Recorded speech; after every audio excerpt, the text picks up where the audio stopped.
Good morning class. In the previous video we discussed the syllabus of inorganic chemistry. Now in this video we start the chapter 1 that is atomic structure. Atomic structure जैसे इस chapter के name से ही पता चल रहा है atomic structure that means यहाँ पे जो है हमें एटम के जो है स्ट्रक्चर को डिटेल में डिस्कस करना है। स्टार्टिंग में जब इस एटॉमिक स्ट्रक्चर के ऊपर स्टडी स्टार्ट हुई थी 19th एंड 20th सेंचुरी की अगर मैं बात करूँ 19th एंड 20th सेंचुरी की स्टडी के अकॉर्डिंग जो है जो एटम होता है उसमें जो है टोटल 3 सब एटॉमिक पार्टिकल्स होते हैं। That 3 subatomic particles are electron, proton and neutron. Earlier study की बात करें तो उसके अकॉर्डिंग क्या है कि जो हमारे पास एटम होता है वो 3 सब एटॉमिक पार्टिकल से मिलके बना होता है and these 3 subatomic particles are electron, proton and neutron. और इन पार्टिकल्स को हम बोलते हैं फंडामेंटल पार्टिकल्स।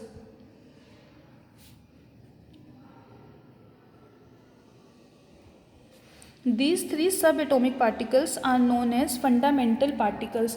अब इन फंडामेंटल पार्टिकल्स की अरेंजमेंट को स्टडी करने के लिए समझने के लिए सबसे पहले जो मॉडल आया था वो मॉडल दिया था साइंटिस्ट ने रदरफोर्ड ने, और इन्हीं के नेम पे इस मॉडल का नेम है Rutherford model of an atom.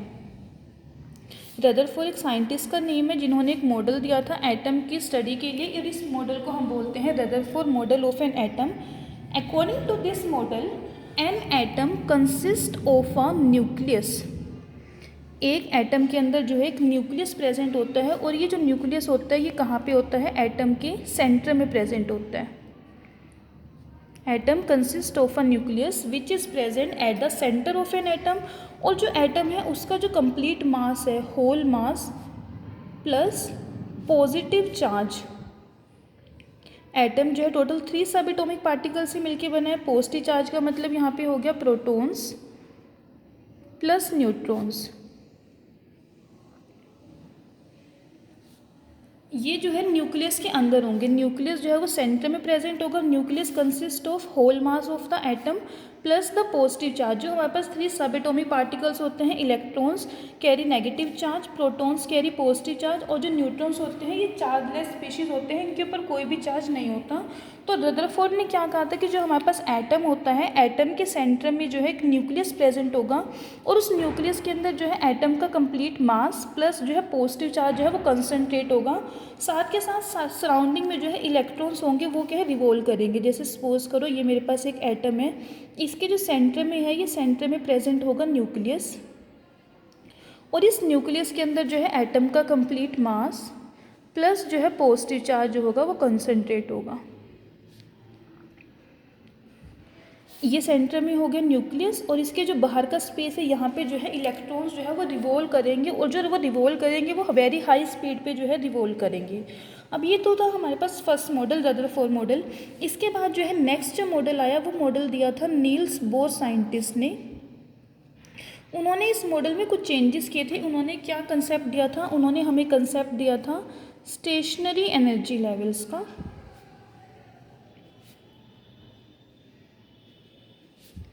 Stationery का मीन होता है हमारे पास 2 तरीके से होते हैं थिंग्स। जैसे स्टेशनरी का मीन्स जो एक पोजीशन पे फिक्स हो, चेंज ना हो, उसे हम बोलते हैं स्टेशनरी।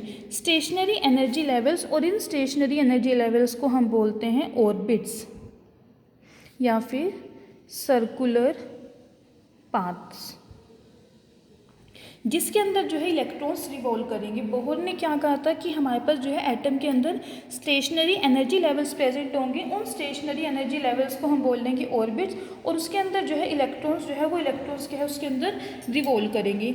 इस मॉडल के अकॉर्डिंग क्या था, as long as the electrons remain in a particular orbit, कि जितनी देर के लिए इलेक्ट्रॉन जो है किसी पर्टिकुलर ऑर्बिट में होगा ना तो वो अपनी एनर्जी को लूज करेगा और ना ही वो कोई एक्स्ट्रा एनर्जी जो है गेन करेगा। साथ के साथ इसने जो है एंगुलर मोमेंटम जो होता है, angular momentum that is MVR, angular momentum जो है किसी भी इलेक्ट्रॉन का किसी पर्टिकुलर ऑर्बिट में वो एंगुलर मोमेंटम क्या होगा, क्वांटाइज्ड होगा। क्वांटाइज्ड का मतलब होता है एक डेफिनेट वैल्यू जो फिक्स हो, चेंज ना हो, उसको बोलते हैं quantized.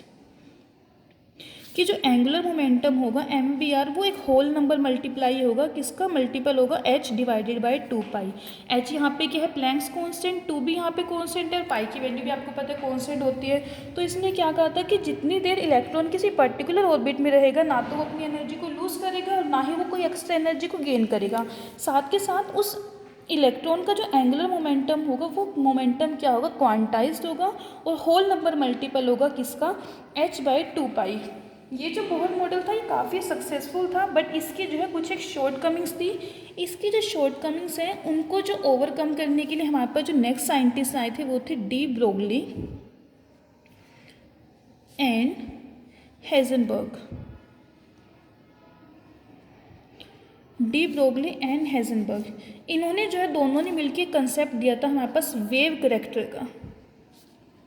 They introduce the wave character of electron in addition to its particle character.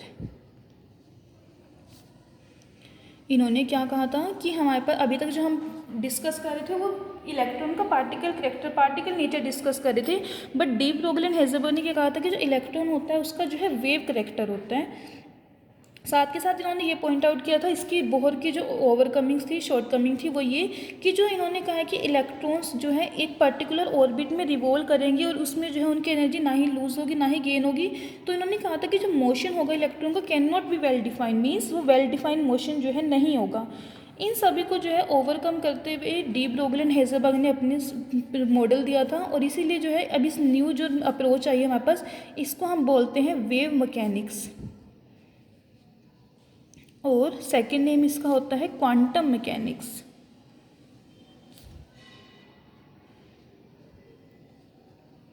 अब हम जो है आगे डिटेल में डी ब्रोगली को पढ़ेंगे एंड हेजनबर्ग को पढ़ेंगे। जो रदरफोर्ड मॉडल मैंने थोड़ा सा आपको बताया, सिमिलर वे में नील्स बोर मॉडल के बारे में डिस्कस किया, ये सभी आप जो है प्रीवियस क्लासेस में रीड आउट करके आए हो। अब हमें जो है एटॉमिक स्ट्रक्चर में इससे आगे की डिटेल स्टडी करनी है। फिर भी एक बार जो मैंने अभी तक बताया वो रिवाइज करा देती हूँ। सबसे पहले कि स्टार्टिंग में जो हमारे पास स्टडी थी इलेक्ट्रॉन के ऊपर, उसमें क्या था कि हमारे पास जो एटम होता है वो टोटल 3 सब एटॉमिक पार्टिकल से मिलकर बना होता है, that is electron, proton and neutron, और these 3 subatomic particles are known as fundamental particles. अब इसके बाद जो है फंडामेंटल पार्टिकल्स की स्टडी करने के लिए, इसको समझने के लिए हमारे पास जो फर्स्ट मॉडल आया वो मॉडल है रदरफोर्ड मॉडल।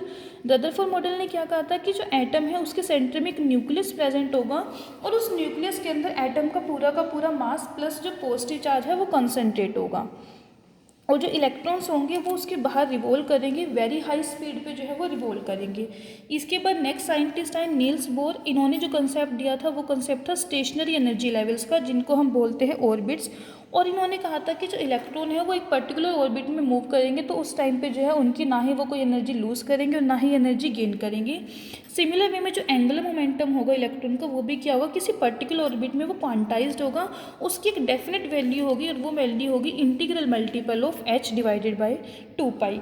इसके बाद जो है बोहर मॉडल को ओवरकम करने के लिए हमारे पास नेक्स्ट जो मॉडल दिया था वो डी ब्रोगली एंड हेजनबर्ग ने दिया था, जिन्होंने मेनली पॉइंट आउट क्या किया था कि जो एक तो इलेक्ट्रॉन जो है जो इसका मोशन होगा वो वेल डिफाइंड नहीं होगा, एंड सेकेंड थिंग इन्होंने जो है एक न्यू कंसेप्ट इंट्रोड्यूस किया था वेव करेक्टर को, जो इलेक्ट्रॉन है उसका जो है वेव करेक्टर होगा।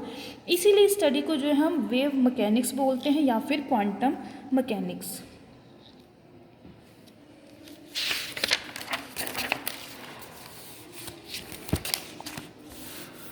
अब आगे जो है हम डी ब्रोगली कंसेप्ट को पढ़ेंगे डिटेल में। डी ब्रोगली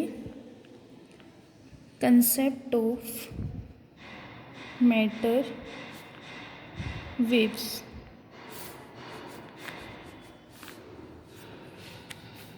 सबसे पहले जो है आइंस्टाइन ने सजेस्ट किया था कि जो हमारे पास लाइट होती है, लाइट का जो है डुअल करेक्टर होता है। डुअल का मतलब double. Light has dual character, that means it behave as a particle as well as a wave. Dual character का मतलब हो गया कि डबल करेक्टर, ये जो है पार्टिकल करेक्टर की तरह बिहेव भी करेगी, सिमिलर वे में इसका जो करेक्टर होगा वो वेव करेक्टर भी होगा।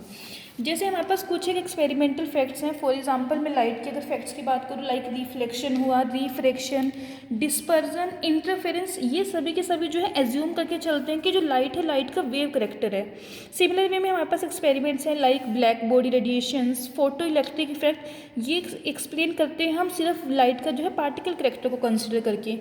तो जब ये तो लाइट के बारे में बात है कि लाइट का जो है डुअल करेक्टर होता है। जब इलेक्ट्रॉन की डिस्कवरी हुई तो बहुत सारे एक्सपेरिमेंट्स करे गए। इससे जो है हमें क्या पता चलता है कि जो इलेक्ट्रॉन है वो बिहेव करता है एज अ पार्टिकल, और जो बोहर थ्योरी है उसने ट्रीट किया था इलेक्ट्रॉन को एज अ पार्टिकल। बट जो डी ब्रोगली थे, लुइस डी ब्रोगली, उन्होंने सजेस्ट किया कि जैसे लाइट एग्जिबिट करती है वेव एंड पार्टिकल प्रॉपर्टीज़ को, सिमिलर वे में जितने भी हमारे पास माइक्रोस्कोपिक पार्टिकल्स होते हैं, माइक्रोस्कोपिक पार्टिकल्स कौन से पार्टिकल्स होते हैं जिनको हम नेक आई से नहीं देख सकते, that can be seen with the help of microscope, उनको हम बोलते हैं माइक्रोस्कोपिक पार्टिकल्स। कि जितने भी हमारे पास माइक्रोस्कोपिक पार्टिकल्स होंगे in motion, like microscopic particles जैसे कि electrons, protons, atom, ions etcetera, कि ये जितने भी हमारे पास माइक्रोस्कोपिक पार्टिकल्स होंगे ये अगर मोशन में हैं तो ये जो शो करेंगे डुअल करेक्टर शो करेंगे।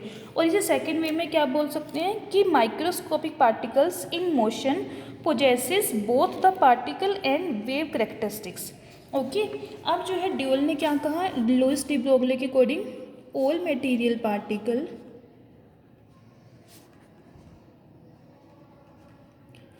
in motion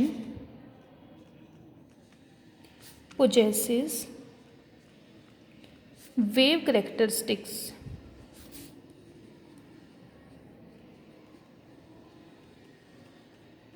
All material particle in motion possesses wave characteristics. अब डी ब्रोगली के अकॉर्डिंग जो है वेवलेंथ जो है किसी भी पार्टिकल की having mass m and moving with velocity v is given by the relation lambda is equal to h divided by mv। यहाँ पे लैम्डा क्या है, वेवलेंथ, और h हो गया यहाँ पे प्लैंक्स कांस्टेंट, m हो गया मास उसका, और v होगी उसकी वेलोसिटी। mv जो होता है ये हमारे पास लीनियर मोमेंटम के इक्वल भी होता है, तो इसको हम लिख सकते हैं lambda is equal to h divided by p, और p यहाँ पे क्या सिग्निफाई कर रहा है, लीनियर मोमेंटम। अब जितनी भी वेव्स होंगी एसोसिएटेड होंगी मटेरियल पार्टिकल से उनको हम बोलेंगे matter waves. The waves associated with material particles are called as matter waves.